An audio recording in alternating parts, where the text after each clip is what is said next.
no helicopters have been procured for me to go to golf course. Thank you. I've never said he wasn't a great politician. I'm just saying he's a golfer. It was supposed to be an interview. How'd you play out there today? Well, I found the conditions challenging, mostly because there's no grass on the golf course, but there never has been. I'm thinking about the swag bag, and I have high hopes for the swag bag. Trash. When you got 3 crevices on the green, your course is trashy.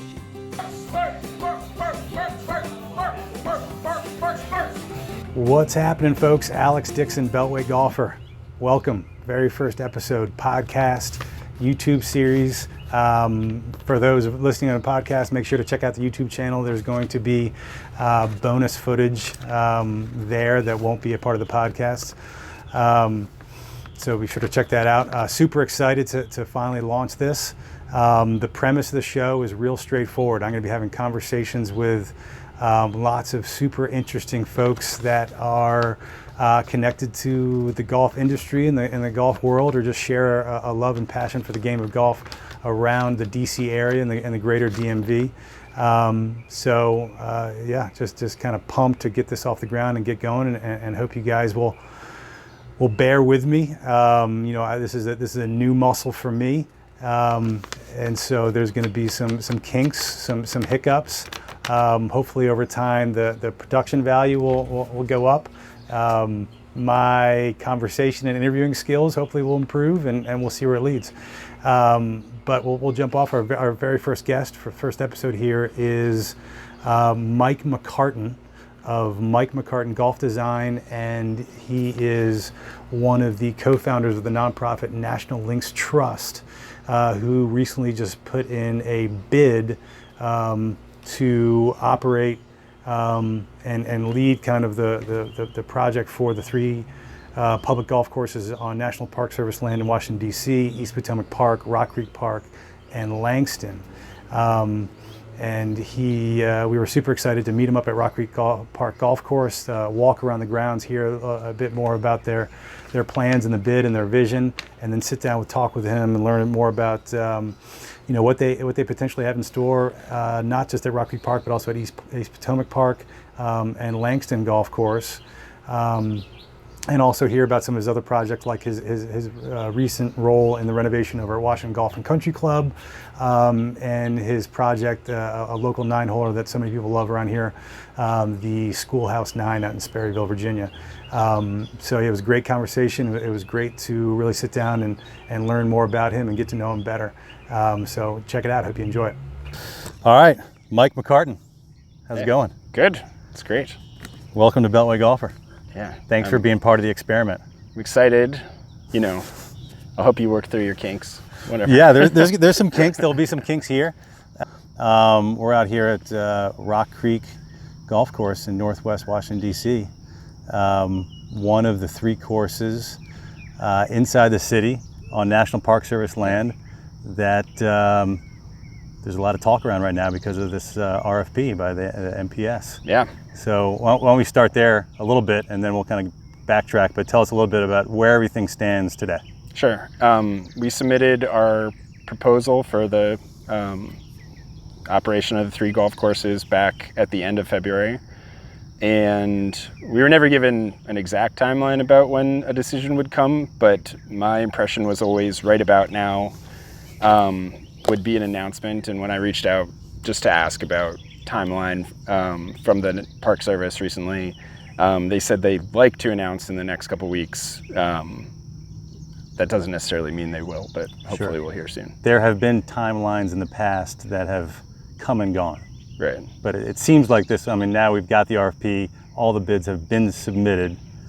We don't, based on so we just walked a good portion of Rock Creek, Mike and I. So we've had a little bit of conversation already, but there's only one other bid that you definitely know about. Yep. But there may be more. Yeah, there's no requirement to say that you're bidding, so it could be that there's other people out there, but generally, I think you want to show a presence in the community and, at least a knowledge of what you're bidding on publicly, so sure. I would be surprised if there are a lot more than the 2. Sure. And why don't we give everyone just kind of a high level of what the RFP is for. Mike has already done a couple interviews on another podcast called The Fried Egg with Andy Johnson, which I certainly encourage everybody to listen to. Easily searchable Fried Egg, just search Mike McCartin. I listened to both of them a couple times in preparation for this, where he talks a little bit about the RFP, but why don't we give us just kind of a high level of what is the RFP? Sure. It's for a long-term lease for the 3 Washington, D.C. golf courses that are controlled by the National Park Service.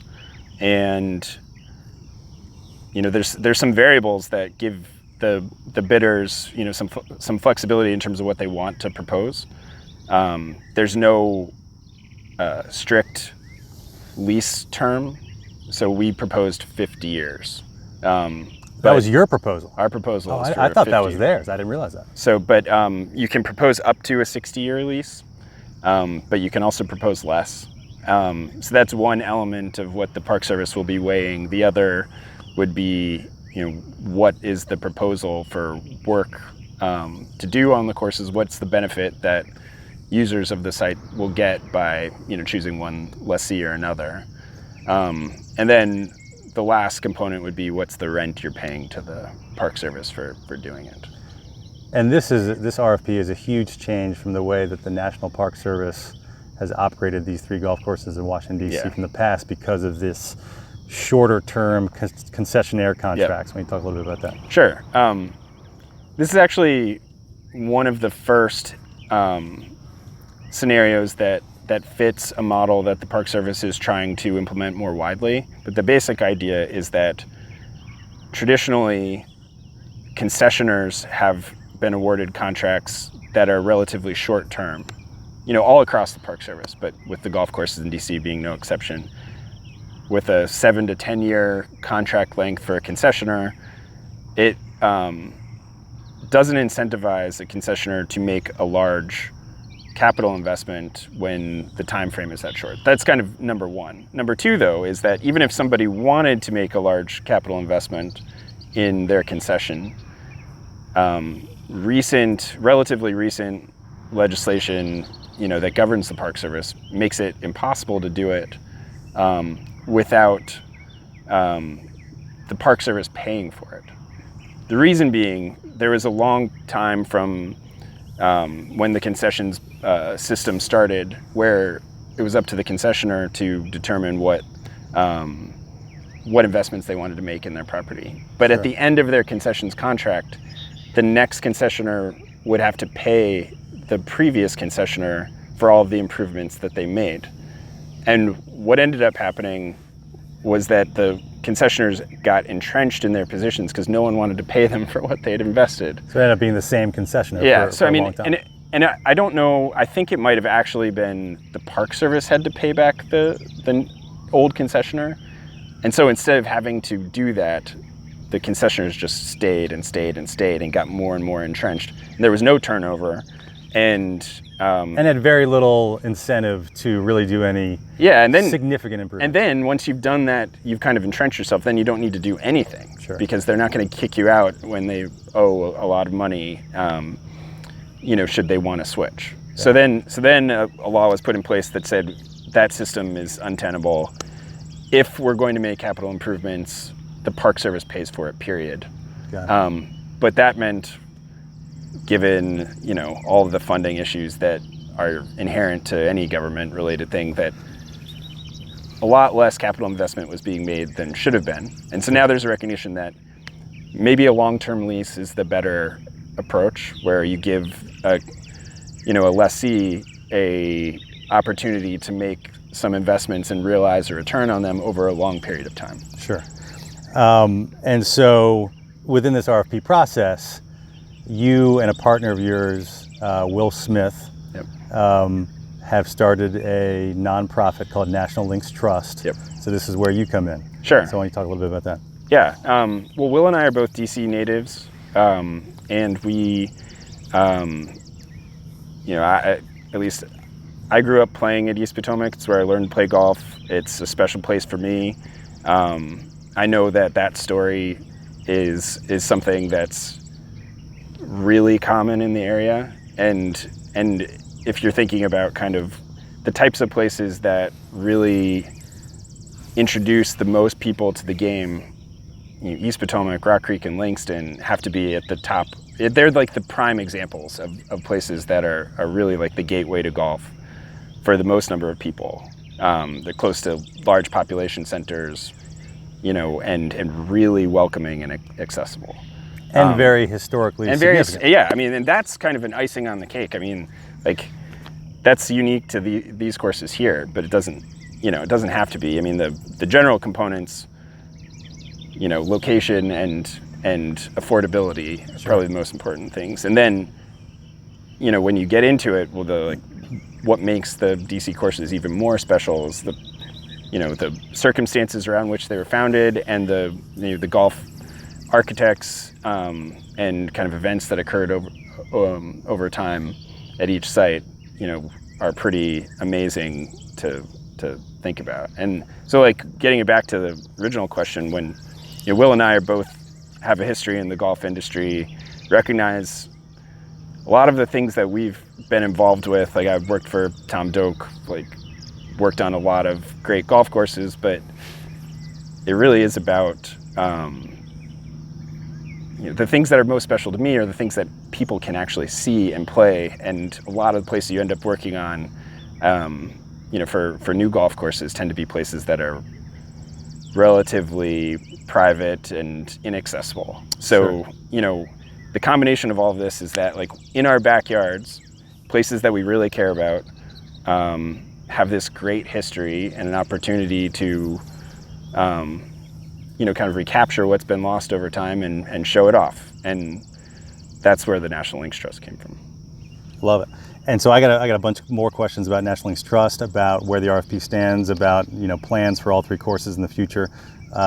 Let's back up a little bit just to kind of talk briefly about your bona fides. So you've been into golf course design and architecture from since you were a kid, right? Yeah, I know it's got to be really weird to to hear about, but I mean, it's not that unusual, I guess. But you're a DC native. Yeah, I grew up in Arlington, Virginia, so not to DC area native. DC area. DMV.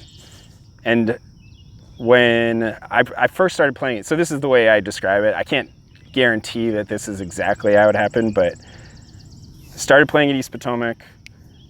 It's extremely flat, at the very least. There's some leftover cool stuff, but mostly all of the cool Walter Travis stuff that was originally designed has been bulldozed out of existence, and it's pretty basic. So, like, when you start there, the white course and the blue course and the red course at East Potomac, you're starting from a relatively blank slate of what a golf course is. It's like fairly close to the most basic form. It's a great place, like the place is great, but the golf course, is relatively basic. So then anytime I went and played someplace new, you're kind of adding elements of, just topography. Like, how does a golf course go over topography, like bunkers and hazards and green contour. And for whatever reason, that really sparked, an interest for me. And yeah, I probably started playing when I was 10, and by the time I was 12, I had all of the golf architecture books that were in existence at the time.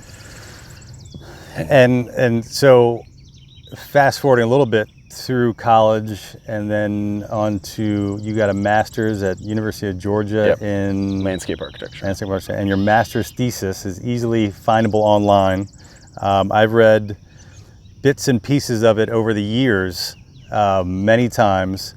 It's long. It's a 182 page PDF. Yeah. I'd be lying if I said I read the entire thing. But it's impressive. It is an exhaustive, and the master's thesis is about the history of East Potomac Golf Course and what could be. Yeah. And comparing it to some very, well-known, architecturally significant golf courses around the world. Yeah. So the first thing is, when I finished that, I figured that not even my wife, girlfriend at the time, and my dad and the people on my thesis committee would be the only people to ever read that thing. you know, it's shocking to me that anyone has read that and come to me and said, you know, I did that. It's crazy. But yeah, so it's about East. Well, what I first thought was kind of along the lines of my, you know, kind of origin story getting into golf architecture is that, okay, East Potomac is a place where you can say, what do I think is important about, you know, golf that's accessible to anyone?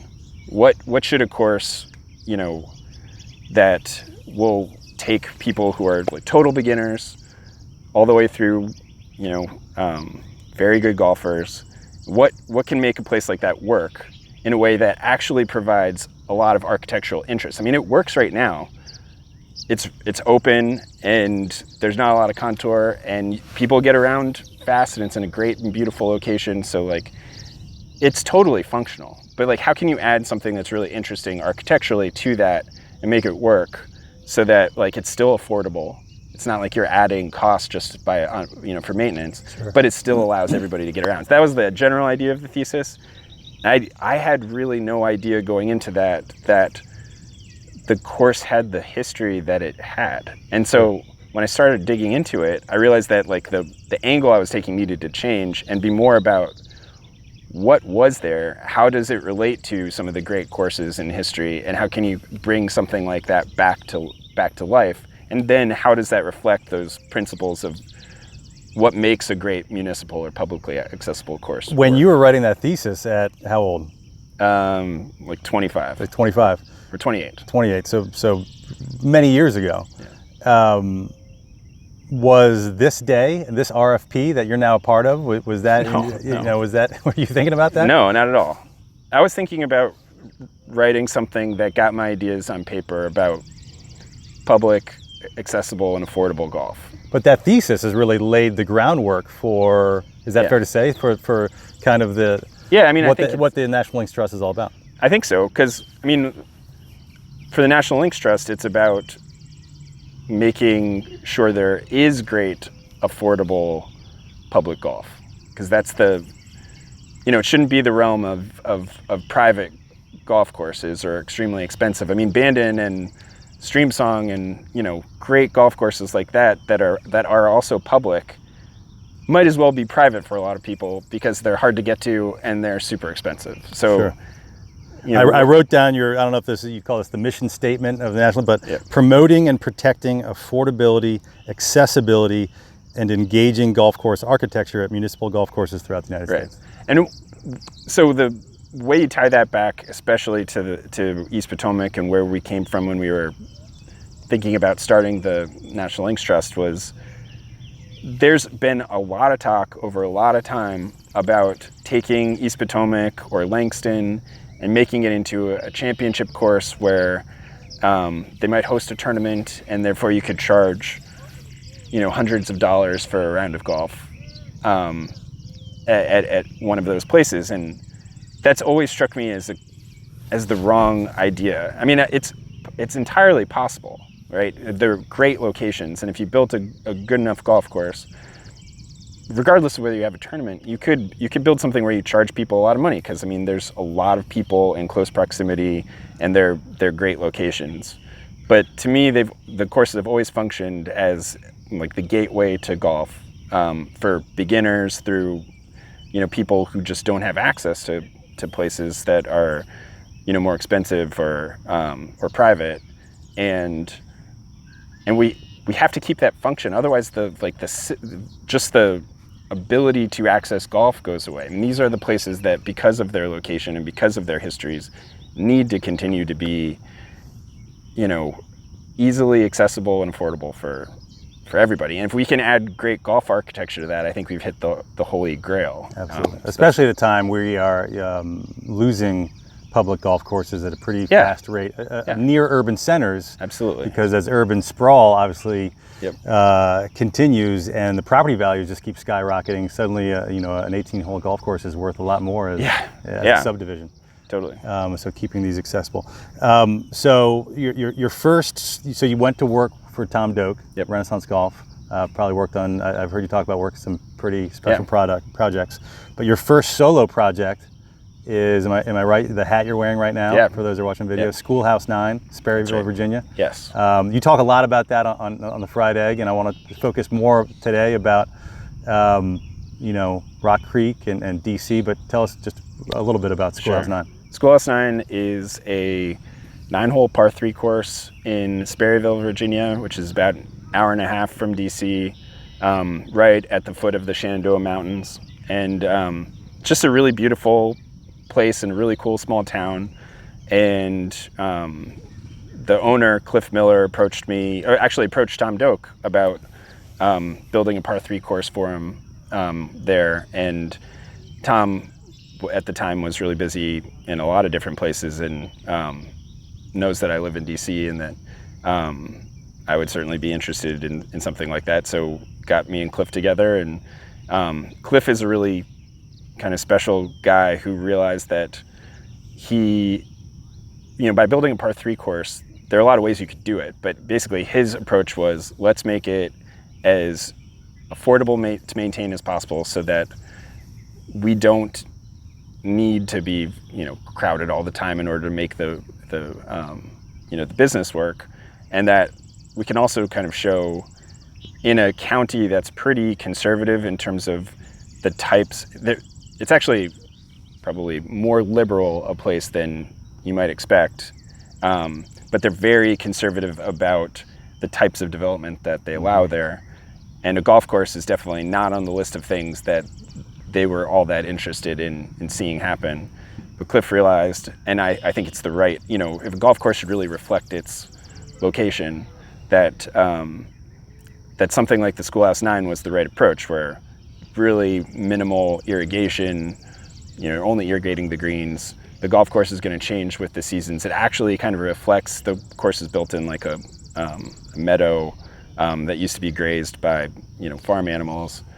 It reflects that aesthetic. All par 3s. All par 3s. I think the first time I played it in about 35 minutes. Yeah, yeah. Pay at the bar. Yeah, pay at the bar. I mean, it's just the coolest in that it's as minimal an operation as you can get, and hopefully it does the same thing we're talking about here. It's like the golf course architecture is interesting, so like the conditions don't need to be perfect for you to feel like you're experiencing something cool. Yeah.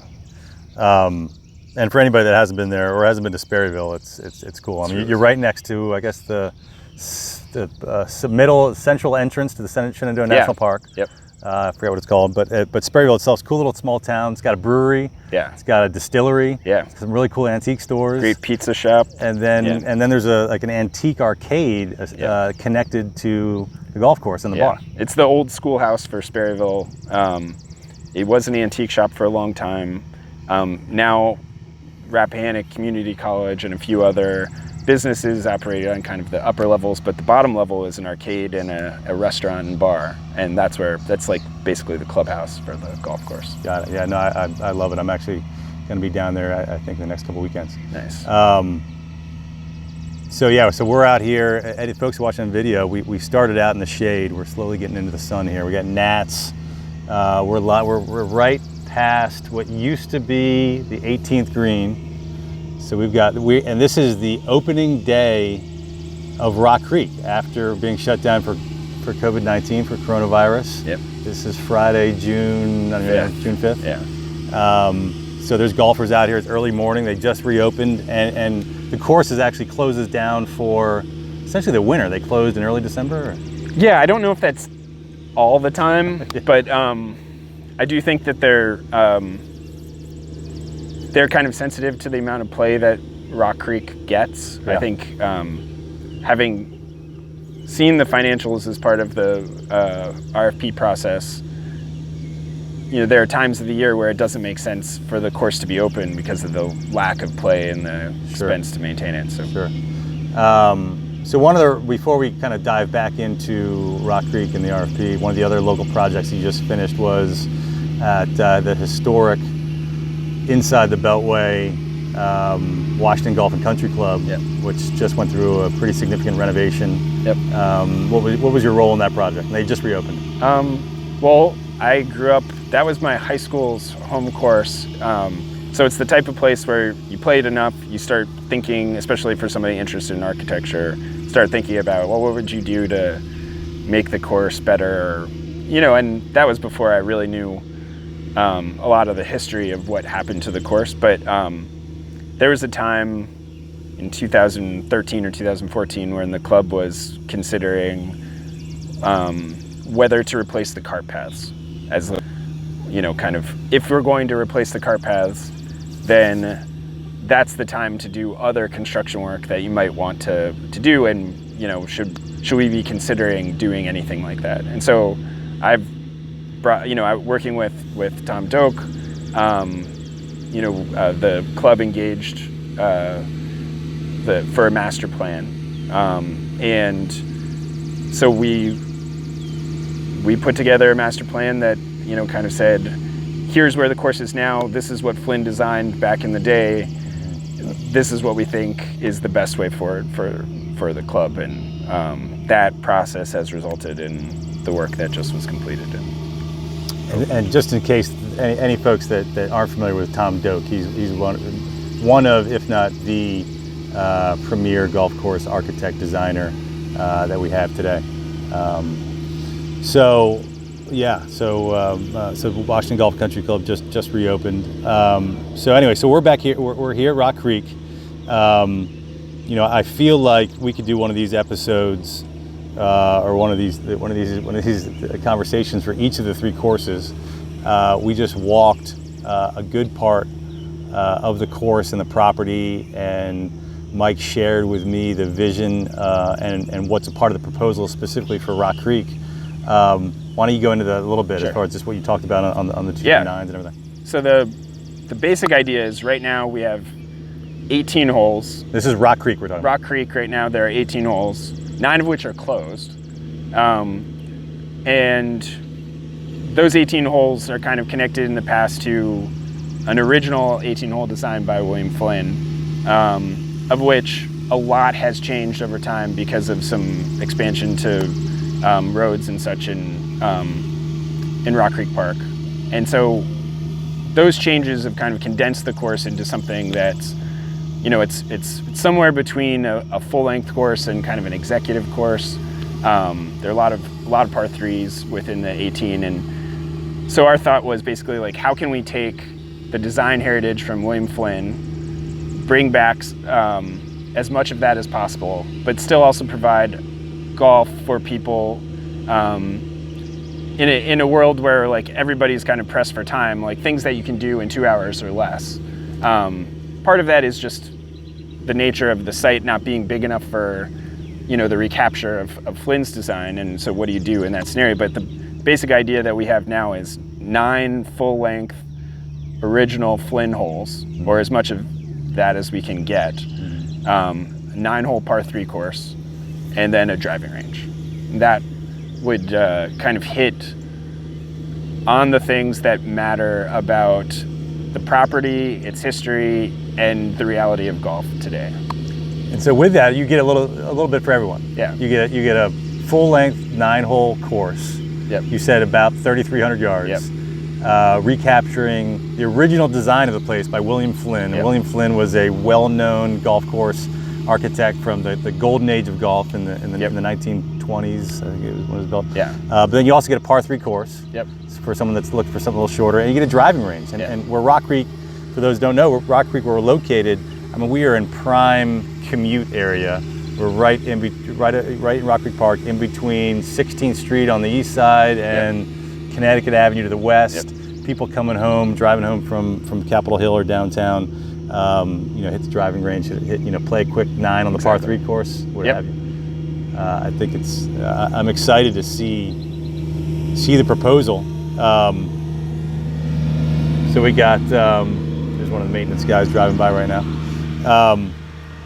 So yeah, I'd love to kind of do this as well at East Potomac and Langston. Can you talk a little bit about your proposals there? So East Potomac Park, you've obviously gone into extensive detail in both the thesis on Andy's podcast about East Potomac specifically, but it was well known to be originally a reversible 18 by Walter Travis, and Tom Doak, who we've also mentioned several times already, who used to work for, is recently, was it Forest Dunes in Michigan? The loop at Forest Dunes. Which is a reversible golf course. Yes. Is that the only one today in the United States? No, there's another one called Sylvia's Valley Ranch in Oregon, rural Oregon. I didn't realize that was, I've heard of Sylvia's Valley. I didn't realize that was reversible. They actually, it's like with these ideas that percolate for a long time, like all of a sudden they pop up all at once. Sure. Both of those courses opened at about the same time. So I have to ask, is that part of the proposal? Yes, yeah. Yes. So our proposal is, originally Walter Travis designed 18 holes, what's now the blue course, basically, and that was reversible. Then another 9 holes by William Flynn were added at East Potomac. That was also reversible. And then at various points there were more holes than that in different configurations out on the course. But the blue course, the Travis course, has always been there and in about the same spot. The white course, the Flynn course, has always been there in about the same spot. So our proposal is to recapture the Walter Travis course, the blue course, and in its reversibility and everything, like truly a historic preservation project. That's exciting. And so like the functionality of that for the average golfer, so 18 holes reversible. Yes. Is it one day you're going one Monday, Wednesday, Friday, you're going this way, Tuesday, Thursday, Saturday, you're going the opposite? Is that? Could be, yeah. I mean, at the old course, I got to play it backwards. So I studied abroad in St. Andrews, so while I was there, I played it backwards. But in its history as a reversible course also,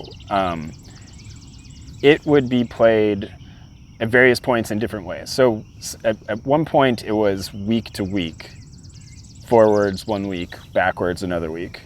I mean, originally the reason that reversibility even exists is there was just one hole in a green and you'd play out to that hole and then back along the same path to the same hole. And then, because it got busy enough that they needed multiple holes on a green, you'd play to one side or the other, one on the way out and the other on the way back. And then you change it around on different days. So that's kind of where the whole idea came from. But at one point when the forwards routing became more prevalent, still in the winter, St. Andrews would do 1 month of reversible and the rest of the year as the conventional routing. And now eventually, and at a certain point, so many people are coming from so far to play the way that people play it in the open, that it became forwards all the time. That's interesting. But we'd probably do something where it's week to week or day to day, is my guess. And so today at East Potomac, there's 36 holes. There's an 18 blue, there's a 9 white, which I play constantly. Yeah. And then there's a 9 red, which is all par 3, which I actually just went out and played on Wednesday. How does your design affect those other 2 courses? Are those gone? Are they still there? No, so the only thing that's happening that's kind of major to the way that the property is currently set up is that the last hole of the Walter Travis course would go through the portion of the driving range that's closest to the clubhouse. So the driving range would have to move in order to accommodate the historic recapture of the blue course. So that gives us some options about where the range could go. And some of this depends on approvals from the entities that can weigh in about what's acceptable architecturally out on East Potomac, and it's a historic place, so we'll have to go through the process. But our preferred thing to do would be to move the range into the space of the 7th, 8th, and 9th holes of the white course, and then move the white course to part of the driving range, as well as everything else that's not in the 7th, 8th, and 9th holes. Okay. Yeah. So you'd be adding space that's not currently part of the white course, but also taking away space from the white course. Yeah. So I mean, it'll still be there, but it sounds like it'd be a little bit of a smaller property.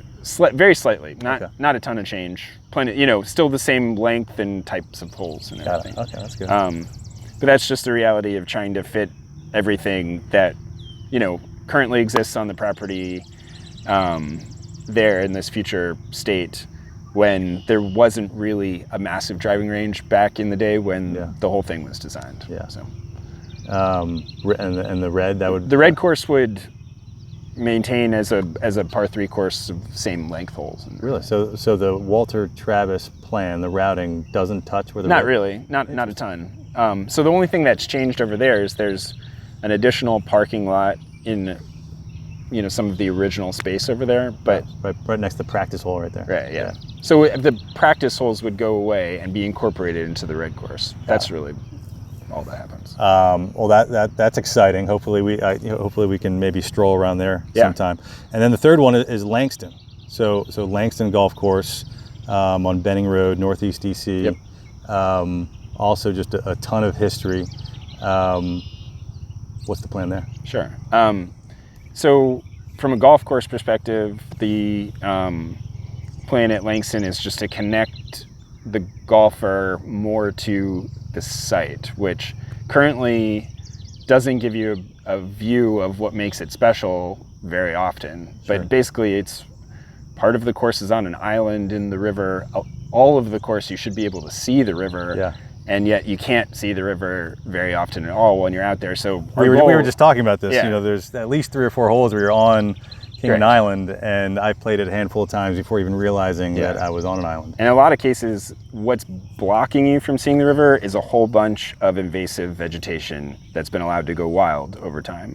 And so it's in everyone's interest to, clean that up and present an environment that is both better for the river, but also better for the golfer's connection visually to the river. Got it. So would the routing change much there? It wouldn't change a ton.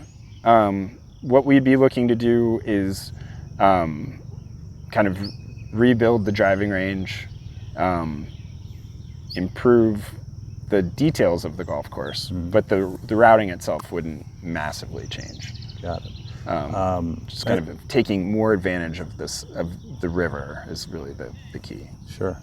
And so Langston's also, very historically significant and well known, being, essentially at one point where most of the black golfers, African American golfers in the city would play. In large part because it need some help on the decades of the exact era, but they weren't allowed to play at East Potomac Park and Rock Creek. Rock Creek, am I getting this right? Rock Creek and East Potomac at one point were essentially whites only, and Langston you could play. Is that right? So this is a longer story than I will give it at this moment, but we could talk for a long time about the history of the DC courses in this respect. But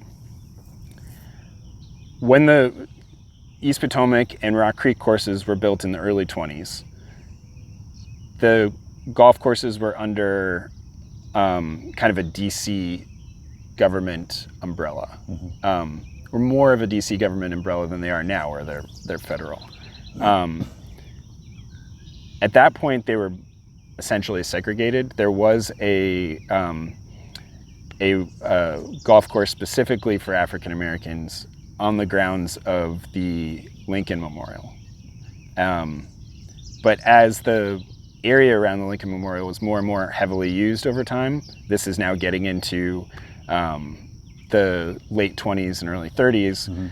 It was I don't know whether it was untenable to continue the golf course there, but everyone kind of realized there needed to be another spot for, and this is in the context of that time, where segregation was common, that there needed to be another spot for an African American golf course because around the Lincoln Memorial didn't make sense anymore.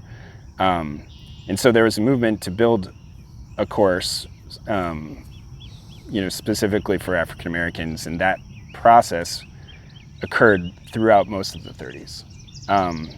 At the same time, they shut down the Lincoln Memorial course, so there was no place for African Americans to play. Around that same time in the late 20s, early 30s, and I'm not exactly sure on the dates either, the federal government took over control of all parkland in DC, including the golf courses, and this is, by far kind of the coolest part of the story. They were much more dedicated to providing access to everyone to the DC golf courses than like the DC government was. And when you say federal government, is this the National Park Service? The national, well, it wasn't the Park Service, but it was the Department of Interior. Okay, right. And eventually that became the National Park Service. So it might as well be, but functionally that's what you're talking about. But I don't think it was named that at that time. Did I get this right? And so the city leadership tried to take back so there was control of the course to right, try to so, keep it whites only? Right. So the federal government was protecting the right for everybody to play the golf courses regardless of race. And they were enforcing that with police to allow people of color to play East Potomac. At the same time that the DC government was trying to take the golf courses back from the federal control through congressional action. Yeah. And in order to make the courses segregated again. So this is, I mean, the golf courses by no means were the only place where this fight was happening, but it was certainly a place that was very heated, and it's hard to imagine right now how just, open and hateful the process must have been for the African American community who was threatened while playing East Potomac and otherwise intimidated at a time when they actually had the right to play there. And some of this is well documented, and I encourage everybody to find this online. I'll share a link to it. But the National Park Service does a great kind of history of this. Yeah. On their website of the history of these golf courses, how it pertains to race, and some of these stories of black golfers going to play East Potomac Park when they had every right to do so, and getting harassed and fights breaking out and having to be protected. Going back to Langston, I mean, Langston today is, you go into the Langston clubhouse and it is a history of African American golf on the walls. Yeah. You go inside the clubhouse and it is predominantly African Americans, whether they're playing or not. It's become a hangout, whether they're just having their coffee, having their breakfast, chatting. So I certainly hope, and it sounds like that kind of spirit and that community for the black community of where it's located at Langston remains.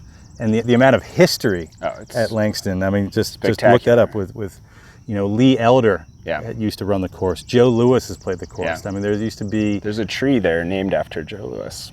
It's funny. Yeah, so obviously it sounds like, hopefully that's important to the National Park Service. Have you gotten that? Absolutely. Yeah, without a doubt. I mean, the Park Service is fantastic about understanding, documenting, and emphasizing the importance of history at the courses and the role it should play going forward. So this is something that is like very high on the list of things for a potential lessee to be thinking about and making a part of the future plans for the courses. So that kind of brings back to I've said this before, but when it comes to East Potomac and changes at Rock Creek, from a golf architecture perspective, some of the things that have been done to those courses, which have great histories for golf architecture, are kind of annoying, and the Park Service has been in place while a lot of that stuff has happened. Sure.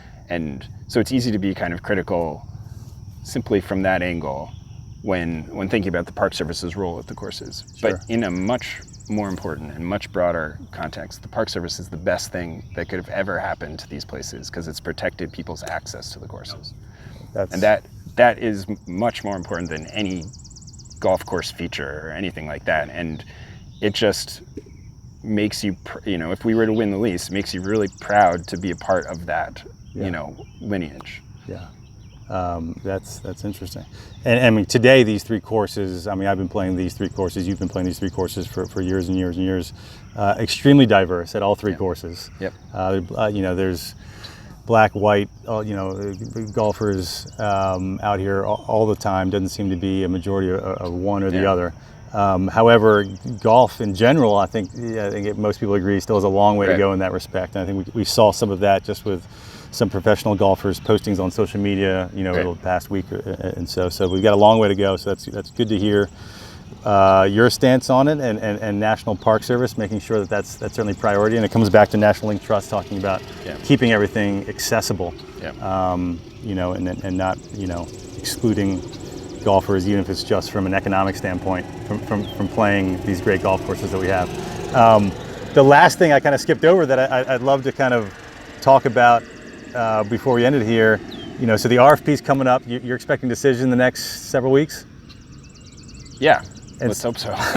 But so one of the big pieces in your proposal, you brought in some power players into your proposal. Talk about that. Some architects, some golf course managers. So out here at Rock Creek, we have Gil Hance and working on the design of the golf course, recapturing Flynn stuff, building the par 3 course. At East Potomac, we've got Tom Doak, who has several people who work for him, in addition to Tom's expertise, but who really care about Walter Travis and have done an excellent job at places like Hollywood Golf Course in New Jersey, that are and Round Hill Club, and several other, North Jersey Country Club. There can't be anybody who's more of an expert in Walter Travis than Tom and his company. So they are in line to work at East Potomac, and then at Langston we've got Bo Welling, who's done a lot of great work as well, and can really help us recapture what makes that site special. So I wasn't super familiar with Bo Welling. Yeah. I looked him up. Did he do a lot of work with Tiger Yeah, Woods? so and he getting works him with started? Tiger Woods. Gotcha. I guess in an ideal world, we'd love to have Tiger be a part of the project as well, and we'll see if that happens, but there's no guarantee of that. But he is the designer for Tiger Woods golf design company, and done a lot of great stuff on their projects. So I think it's set up really well for a good result at Langston. Well, it's exciting. I mean, is rooting for the National Links Trust to win this proposal. We'll see what happens. Thanks. This has been great, Mike. I really appreciate you coming out, being one of my first guests. Yeah.